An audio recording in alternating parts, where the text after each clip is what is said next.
میں عرض کر رہا تھا، امیر تیمور نے زندگی میں 42 ملک فتح کیے، بے تحاشا دولت بھی لوٹی۔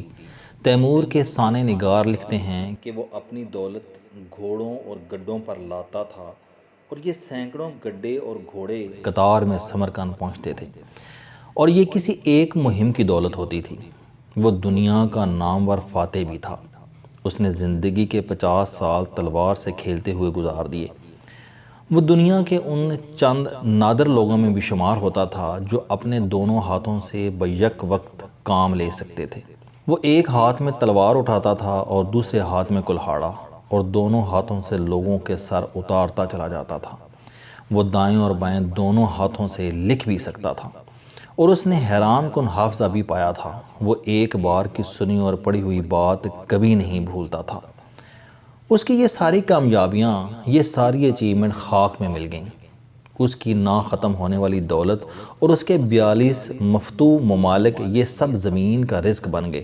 لیکن تیمور کی ایک چیز زمانے کی دست برد سے بچ گئی، اور وہ اس کے ہاتھ کی لکھی ہوئی کتاب تھی، اس کی سان عمری، میں ہوں تیمور۔ امیر تیمور نے غالباً یہ کتاب فارسی زبان میں لکھی تھی۔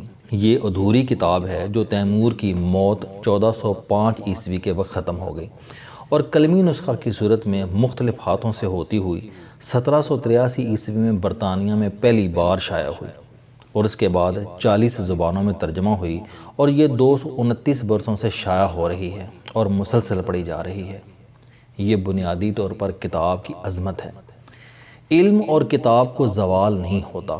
دنیا میں تیمور جیسے لوگوں کی سلطنتیں ختم ہو جاتی ہیں، لیکن ان کے ہاتھوں سے نکلے ہوئے صفحات ضائع نہیں ہوتے۔ یہ اس وقت تک دنیا میں رہتے ہیں جب تک پڑھنے والوں کی تشنگی باقی رہتی ہے۔ پڑھے لکھے اور ان پڑھ شخص میں صرف کتاب کا فرق ہوتا ہے۔ امیر تیمور جیسے لوگوں کی نگارشات دنیا میں ان پڑھ اور پڑھے لکھے لوگوں میں تفریق ہوتی ہے، اور قدرت اس تفریق کو برقرار رکھنے کے لیے ان کتابوں کو زندہ رکھتی ہے۔ آپ معاشروں کا تجزیہ کر لیں، آپ کو ان تمام معاشروں میں امن، سکون، کوالٹی آف لائف، برداشت، خوشی اور روحانی مسرت ملے گی جہاں کثرت سے کتاب پڑھی جاتی ہے۔ اس کے برعکس جن ممالک میں کتابیں کم چھپتی ہیں، جہاں لائبریریاں مفقود ہوتی ہیں، وہاں روحانی کشیدگی بھی پائی جاتی ہے، وہاں غم اور غصہ بھی ہوتا ہے، برداشت کی کمی بھی، بے سکونی اور بد امنی بھی، اور وہاں کے لوگ زندگی کی تمام نعمتیں پانے کے باوجود ناآسودہ بھی ہوتے ہیں۔ آپ اپنے ارد گرد نظر دوڑائیں، آپ کو اپنے دائیں بائیں ایسے ہزاروں لوگ ملیں گے جن پر اللہ تعالیٰ کا ہر قسم کا کرم ہے۔ یہ دولت مند بھی ہیں، عزت دار بھی ہیں، بااثر بھی ہیں، صحت مند بھی اور با اختیار بھی، لیکن اس کے باوجود ان کی زندگی میں کوئی رنگینی نہیں۔ آپ انہیں ہمہ وقت مردم بیزار اور شاکی پائیں گے۔ اس کی بڑی وجہ کتاب سے دوری ہے۔ آپ زندگی میں ہر چیز حاصل کر سکتے ہیں، لیکن آپ کتابوں کے بغیر ان چیزوں کو انجوائے نہیں کر سکتے۔ آپ کی کامیابیوں میں رس، مزہ اور ذائقہ کتابیں ہی ڈالتی ہیں۔ کتابیں اگر جنگی کامیابیوں، اقتدار اور دولت سے بڑی نہ ہوتیں تو دنیا کے نامور جنگجو، فاتح، بادشاہ اور دولت مند کبھی کتابیں نہ لکھتے یا نہ لکھواتے۔ آپ سکندر اعظم سے لے کر بل گیٹس تک دنیا بھر کے کامیاب لوگوں کے پروفائل نکال کر دیکھ لیں۔ آپ کو ہر بڑا اور کامیاب شخص دنیا میں کتاب چھوڑ کر جاتا ہوا نظر آئے گا۔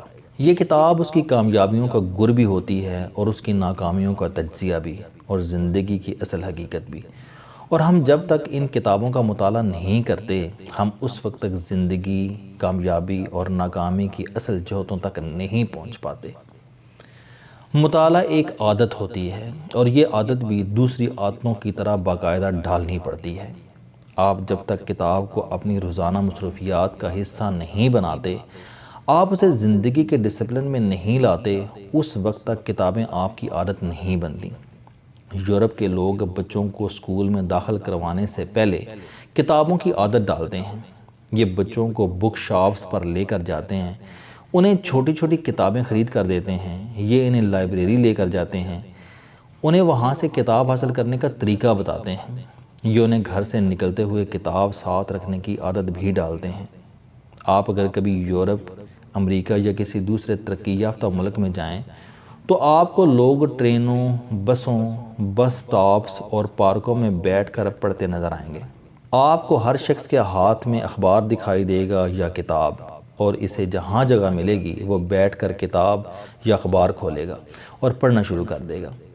یورپ اور امریکہ میں زیادہ تر کتابوں کی پہلی اشاعت 10 لاکھ کاپیوں پر مشتمل ہوتی ہے، اور ان کی اشاعت بعض ازاں کروڑوں تک پہنچ جاتی ہے۔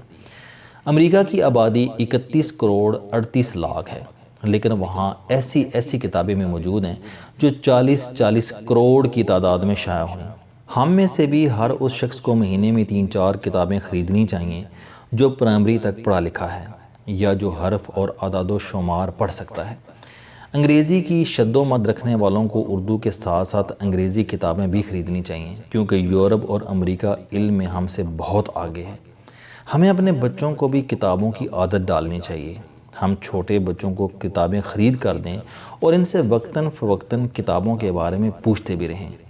ہم جس طرح ہر ہفتے یا ہر مہینے گھر کا سودا خریدتے ہیں، ہمیں اسی طرح کتابوں کی دکان پر بھی جانا چاہیے اور وہاں سے گھر کے تمام افراد کے لیے کتابوں کی خریداری کرنی چاہیے۔ یہ درست ہے، دوسری ضروریات کی طرح کتابیں بھی مہنگی ہو رہی ہیں، لیکن مہنگی ہونے کے باوجود یہ آج بھی کپڑوں، جوتوں اور کڑھائی گوشت سے سستی ہے۔ آپ بازار سے جوتا خریدتے ہیں تو اسے صرف آپ ہی استعمال کر سکتے ہیں۔ آپ کا جوتا آپ کا بیٹا یا بیگم نہیں پہن سکتی۔ اسی طرح آپ بھی اپنی بیگم کا جوتا پہن کر باہر نہیں آ سکتے، لیکن آپ کی خریدی ہوئی کتاب آپ کی بیگم اور بچے بھی پڑھ سکتے ہیں۔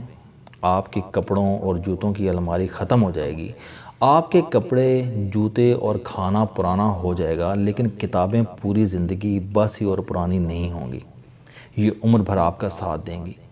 ہم گھروں اور دفتروں میں ٹائلٹ بھی بناتے ہیں اور کچن بھی، ہمیں اس کے ساتھ اسٹڈی یا چھوٹی سی لائبریری ضرور بنانی چاہیے۔ ہمارے گھر میں اگر اس کی گنجائش نہیں تو بھی ہم گھر کی کسی کھڑکی کے ساتھ کتابوں کی 1-2 شیلف بنا سکتے ہیں۔ ہم گھر کے کسی روشن کونے میں ایک میز اور ایک کرسی رکھ سکتے ہیں اور اسے اپنی اسٹڈی ڈکلیئر کر سکتے ہیں۔ ہم گھر سے نکلتے ہوئے تسبیح اور کتاب دونوں ساتھ رکھ سکتے ہیں۔ تسبیح ہمارا اللہ تعالیٰ سے رابطہ قائم رکھے گی۔ ہم چلتے پھرتے، خریداری کرتے ہوئے، دفتر اور دکان پر کام کرتے ہوئے تسبیح پڑھتے رہیں، اور جو ہی بیٹھنے کی فرصت ملے تو کتاب کھول لیں۔ اس سے ہمارا وقت بھی بچ جائے گا اور ہم فضول حرکتوں، لایانی گفتگو سے بھی محفوظ رہیں گے۔ علم حاصل کرنے کا ایک طریقہ سوال بھی ہے۔ ہمارے ذہن میں روزانہ 4000 سوال پیدا ہوتے ہیں۔ ہم اگر جیب میں چھوٹی سی ڈائری رکھ لیں اور ہر سوال اس ڈائری میں لکھ لیں اور ہمیں جو ہی فرصت ملے ہم کتابوں، انٹرنیٹ اور عالموں کے ذریعے ان سوالوں کا جواب تلاش کر لیں تو ہمارے نالج بیس میں اضافہ ہو سکتا ہے۔ ہم ہفتے میں چند گھنٹے پڑھے لکھے لوگوں میں بیٹھ جائیں تو اس سے بھی ہمارے علم میں اضافہ ہوگا، لیکن یہ پڑھے لکھے لوگ کسی ایک خاص طبقے سے نہیں ہونے چاہیے۔ ان میں سائنسدان، مورخ، ادیب، مذہبی اسکالرز، بیوروکریٹس بھی ہونے چاہیے تاکہ آپ کے پاس ہر قسم کا نالج آ سکے۔ آپ اگر ہر بار ایک ہی قسم کے لوگوں سے ملیں گے تو اس سے آپ کی سوچ محدود ہو جائے گی، اور محدود سوچ بے علمی سے زیادہ خطرناک ہوتی ہے۔ آپ روزانہ تھوڑی دیر کے لیے ٹی وی بھی دیکھیں اور ہفتے میں ایک آدھ معیاری فلم بھی، اخبار بھی پڑھیں اور انٹرنیٹ کا استعمال بھی کریں، کیونکہ یہ بھی علم کا بہت بڑا ذریعہ ہے۔ آپ یاد رکھیے، آپ کے پاس صرف 2 آپشن ہیں۔ آپ ان پڑھ جانور جیسی زندگی گزاریں جو کھاتا پیتا اور بچے پیدا کرتا ہوا دنیا سے رخصت ہو جاتا ہے، یا پڑھے لکھے انسان جیسی زندگی جو کھانے پینے اور بچے پیدا کرنے کے ساتھ ساتھ زندگی کا مقصد بھی ڈھونڈتا ہے، جو اس کھانے پینے اور بچے پیدا کرنے کے عمل کو بامقصد اور شاندار بنا لیتا ہے، اور یہ عمل کتابوں کے بغیر ممکن نہیں ہوتا۔ کتابوں کے بغیر زندگی کھٹے آم کی طرح ہوتی ہے جس میں سب کچھ ہوتا ہے لیکن ذائقہ نہیں ہوتا۔ السلام علیکم دوستو، علم دوستی چینل بنانے کا مقصد موٹیویشنل اور زندگی بدل دینے والی کہانیاں آپ تک پہنچانا ہے۔ مجھے خوشی ہے کہ آپ احباب کو یہ ویڈیوز بہت پسند آ رہی ہیں۔ کوئی بھی شخص جو مایوسیوں میں گھرا ہو یا کوئی بھی شخص جو اپنی زندگی مثبت انداز سے گزارنا چاہتا ہے، اس کے لیے یہ چینل لائف چینجنگ ثابت ہوگا۔ میرا دعویٰ ہے کہ کوئی بھی شخص اگر اس چینل کی ویڈیوز دیکھ اور سن لے گا تو اس کی زندگی بدل جائے گی۔ اگر آپ کو یہ چینل پسند آئے تو اسے سبسکرائب کرنا نہ بھولیں تاکہ ہر نئی آنے والی ویڈیو آپ تک پہنچ سکے۔ اس ویڈیو کو دوسروں تک ضرور پہنچائیں کیونکہ یہ صدقہ جاریہ ہے۔ آپ احباب کا